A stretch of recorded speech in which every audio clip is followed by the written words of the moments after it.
La loi 52 qu'on appelait, là. Ça garantissait quelqu'un qui était diagnostiqué amiantosé, de poussière sur les poumons.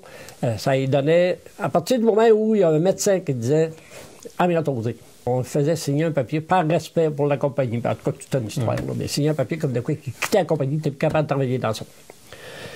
Et en quittant la compagnie, là, il appliquait, ça c'est sur la CSST dans le temps, la 4 maintenant. La 4, oui.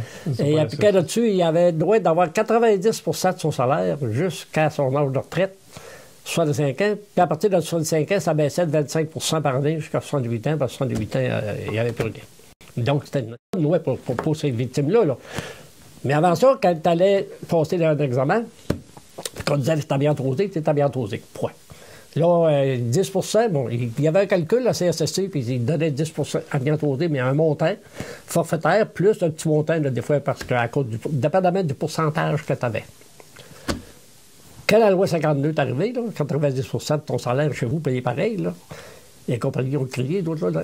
Et là, c'était pour être amiantosé, il faut que tu aies un minimum de 10 d'amiante.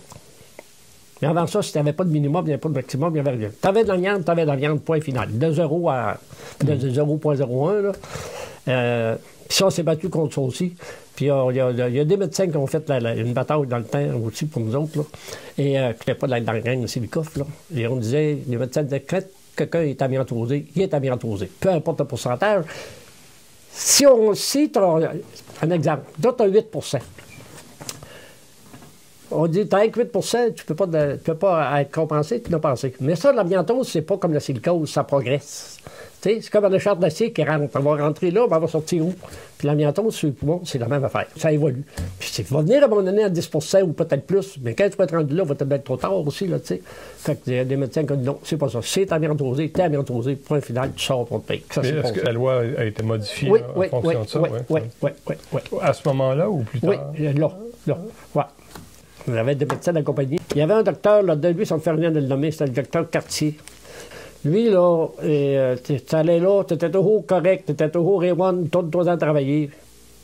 Il y a du monde qui mourait pour longtemps après. Nous autres, on a fait une bagarre pour faire mettre ce docteur-là dehors. On l'avait eu.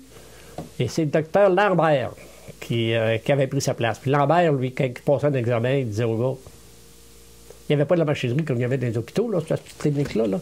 Mais quand il y avait de quoi qui clochait, il disait au gars, va te passer un examen dans l'hôpital, va passer un examen pulmonaire. On va voir un pneumologue, il y a de quoi qui ne marche pas dans ton système. Lui, il nous le disait. L'autre, il le disait pas. Fait que c'est ça qui a fait qu'à un moment donné, ça s'est développé, puis le monde était compensé, parce que le monde savait qu'il était malade. T'sais. Ça, c'était une clinique qui était financée par les compagnies? Oui, entièrement. Entièrement. Elle existe encore, de toute façon.